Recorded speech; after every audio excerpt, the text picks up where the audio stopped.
We've crossed the Brandywine River following Bingo Boffin on our adventure to new lands and new dangers. In this episode, we dive deep into the old forest in search of a lost Boffin, creep through the Barrow Downs in search of Bingo's manuscript pages, and face the greatest evils we can find in Breland.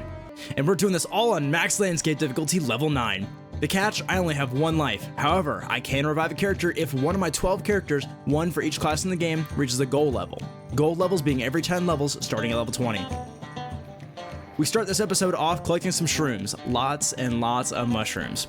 And because the hobbits in Buckland desire tons of meat and hides, I decimate the local wildlife, taking out every bear, boar, and wolf in sight, on my way to take back Farmer Maggot's produce from these brigands. Hazken going dark.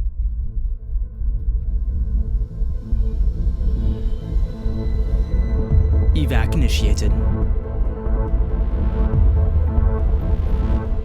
I would have just walked in there and grabbed it and left. They might have to adjust the security. But with these quests finished up, I reached level 16 and unlocked a passive auto heal skill. The way this skill works is once my health drops below 30%, it'll instantly heal me up for 25% of my maximum HP. So basically my bar is 25% larger at all times. And it just casually heals that HP every minute and a half, assuming I'm sub 30%. This is broken for landscape, I love it. Perfect timing too, because now it's time to enter the dark of the old forest. We're in search of Marigold Boffin, thought to be lost in the Twisted Woods. And along the way, I'll be completing quests like this animal repellent quest. And quests here in the trees are dangerous. These wolves outleveled me by 4 levels, so these fights I have to take seriously, kiting out damage and using my heals accordingly.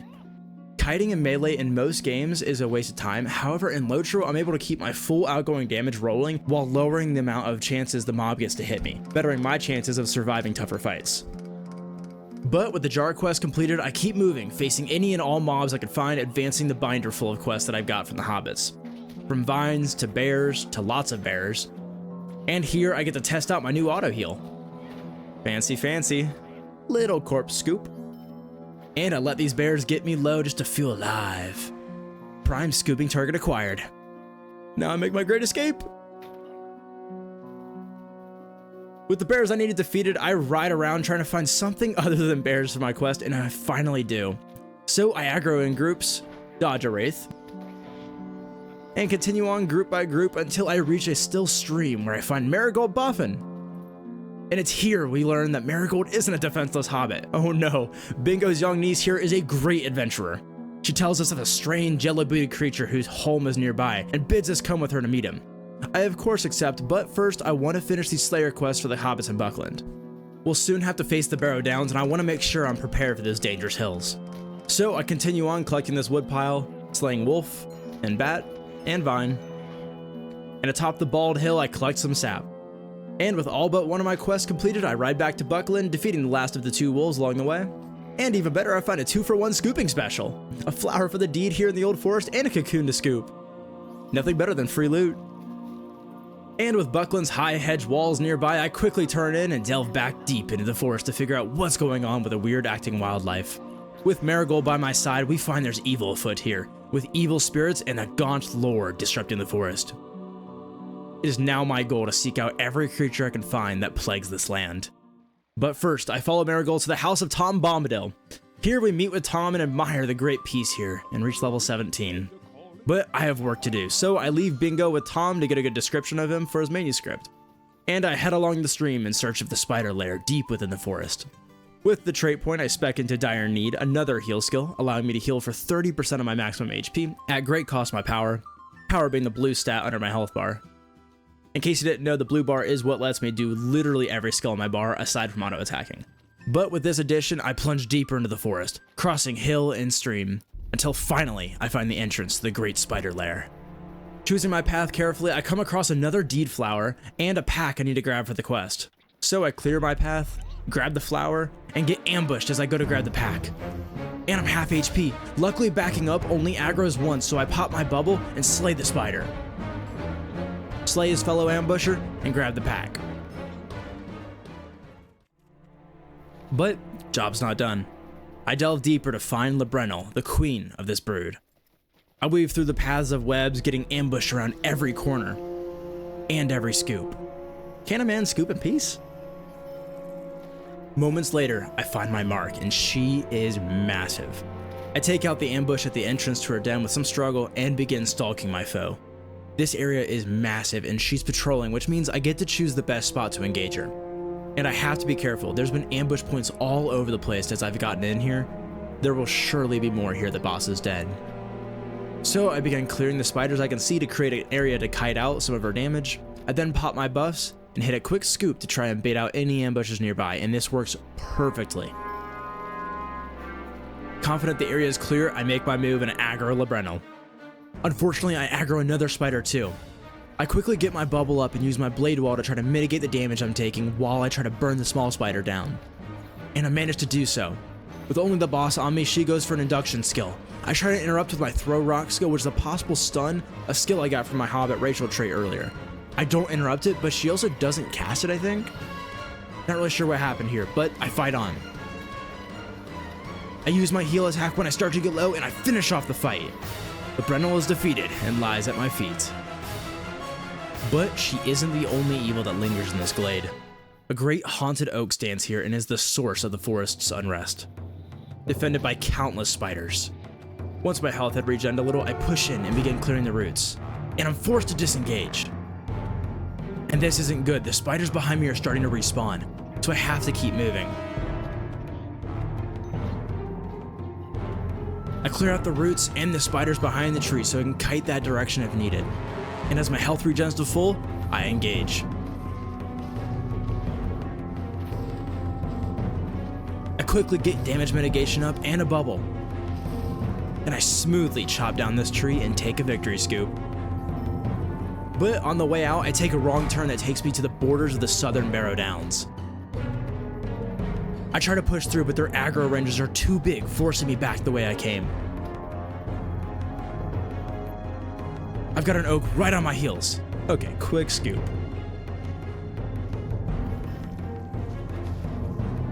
Okay, not going that way. So I find another way around to the same spot and find another flower. I then found my way back to the house of Tom Bombadil, where I learned I must enter the Barrow Downs because Bingo's manuscript had blown away into the hills. So I made my way to the Downs and began questing while ever in search of his manuscript pages. In my search, I faced the wight that slew my minstrel. And this was a tough fight. He gets the blue enraged buff early on, making him take way less damage, and he made me use all but one of my healing skills, but I come out victorious. And at the edge of the forest, my companions and I find his missing page while Bingo bravely takes a defensive stance when engaged by this mighty rat. So I continue on to finish the rest of the quest I had here in the Barrow Downs when I come to the Barrow of Oron. Here I engage a Barghest and an Archer Wight, and they do a bunch of damage.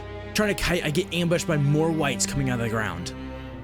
I manage to finish off the Barghest and kite away from the Barrow to grab this iron and finish off the Archer, which allows me to re-engage and dig up the Barrow just like I was asked to do.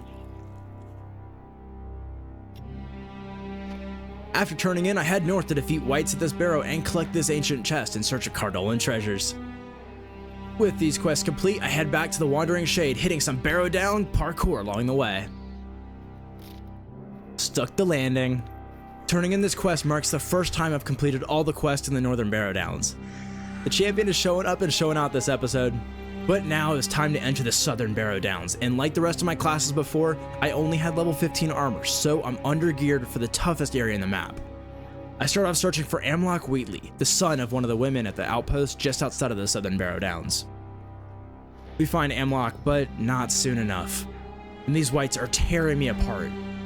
Just before I died, I managed to get a quick heal attack off, bringing me back just under half, and that HP is quickly depleted. But I managed to finish off one of them. So I began kiting the second out, taking much less damage. But I'm still forced to pop my last heal to finish the fight. And seeing that critical hit from the wight, I would have been dead if not for that heal. I survived the fight, but I don't feel strong enough to take this on yet. Even this Barghest is giving me trouble. So I ride out and turn in the one quest I completed, reaching level 19. One more and another revive is banked. So I travel back to Buckland to meet up with Bingo and Marigold once again. And Bingo, content with his time here visiting his nieces and nephews, is ready to move forward to Breetown. So we ride along to the west gate of Bree, where Bingo meets Milo Goodbody, who bids us visit the Prancing Pony for rest and merriment. and I think he sounds like a pretty smart guy. So after adding another traveling companion to our troop, Clover the Tan Sheep, we made our way to the inn where we began our festivities, and Bingo bid me have some food and have some drink and sing a song or three. As to sing a song or three, before the ale this could not be. I ate some food, I drained the drink, now I tell you about the brink. For our path led through danger and squall, hordes of bears that love to maul. We're stream and web where evil would creep, the queen, the oak, and the forest so deep, where darkness stripped, where evil seeped. The Barrow Downs through danger we leaped, and for pages of lore and fallen sons we fought the whites, and now we feast on meats and buns. With our festivities over, I find Bingo passed out in the stables, and we agree it's time to move on from the comfort before we never leave. So I prepare for our journey, doing the quest here in Bree, and unlocking expert tier gathering next to Mr. Milkmancer. How cool would it be if you watched this video? Before Bingo and I head southeast to the Forsaken Inn, I have 3 foes I must defeat. The first being Morley the Fierce, a washed up brigand captain hiding out in the old Greenway Fort.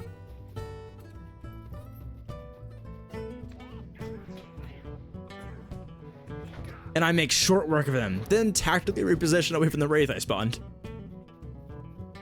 Next up was Fair Sherman, a nasty half-orc who was holed up in the ruins near Andrath.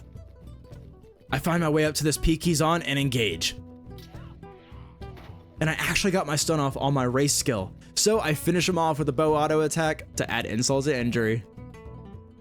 I've never been up here, and I see this other room which I have to go check out. Just under the ruin, I find a barrow. I thought there were only barrows in the Barrow Downs. What is this? So I fight the whites guarding the barrow, and this fight gets crazy. Red enraged buff, I aggro another one, but with them defeated, I dive right in, and I spawn in the southern Barrow Downs. This was a secret passage to the Downs. How cool is this? And hey, well, when life gives you lemons. I guess I'm here. Might as well try to kill the Bone Man. He's right up there. Couldn't have said it better myself, Pass Hazken. And that's exactly what I do. As I approach the ruins, he comes out of the ground like a groundhog. So I clear the area, let my health regen, and engage. Luckily he's an archer, so he's not doing his full damage against me being in melee, but he still hits hard. And he gets the yellow enraged buff. I try cutting him around this pillar to break line of sight and his pathing a bit, but Sauron's fire column put an end to that. So I stand in with what sustain skills I have and defeat him, releasing the spirits of all these shades. With this great victory, I decide, Screw it, we'll try to find Malin, whatever his name is. And so I went in search of whatever his name is, and I find him surrounded by whites. So I begin clearing the area so I have room to kite without aggroing other mobs. But I spawn a wraith right next to him. Well, that's unfortunate. Not sure what to do here. That makes things quite interesting. And as I walk up to the top of this barrow to take out this white, it comes to me. The wraith's sitting behind that rock and is on the east side of Malin. If I can sneak in and start the encounter with Malin, spoiler alert, he's dead and is now a white after defeat, I can kite Malin away from the wraith toward the cliffside and hopefully get a 1v1. And even better, the wraith walks even further east. So I bide my time and let my HP regen, and then I make my move. Pulling him back, I narrowly avoid that white. I get my bubble off, and I manage to take him out. So I take a victory scoop of this tier 3 ore, aka rich iron, and start my way back. I have enough quests to reach level 20, I'll brave the edge of the old forest another time. On my way back, I finish up this Cardolan relic bounty, and speaking to the Wandering Shade, I can now complete the final quest and release the Lost Shade's spirit. And now both the Wandering Shade and the Lost Shade can rest in peace. But now it's time to finish my pursuit of the great creatures of Breland, the last of the 3. The last challenge between me and my right to call myself a champion is Zerpuk of the Deeps.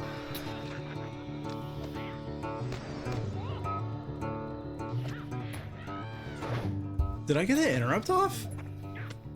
Hope I did. I have to watch that back in the tape. And back in the deeps where he belongs. I truly am a champion now. So I return to Bree, and turning in rewards me with the Champion's Axe, which is a nice little damage upgrade. I lose some health, but that's okay. The faster the enemies die, the faster my health stops going down. And we have done it. Level 20! On my champion, no less. Oh, all right. What do we get? Breaks done. Lovely. Induction interrupts. Very nice. Oh, it changed the skill. It like transformed it into feral strikes instead of whatever it was before. And it removes corruptions on every hit. Wow. We'll increase our tactical mitigation. All right, sweet. We're all set. Time to go to the Lonelands. And off to the Lonelands to meet up with my adventurous partner, Bingo. And at the Forsaken Inn, we meet a master treasure hunter, Theodore Gorse, who gives us a riddle that leads us to a treasure he never found. The next time I play my champion, Bingo and I will find the lost treasure hidden somewhere here in the Lonelands. The torrent flows, blanketed in the shadow of only morning. A sentinel stares from on high. Only he still watches. The red squirrel once dared the climb, but time fells all.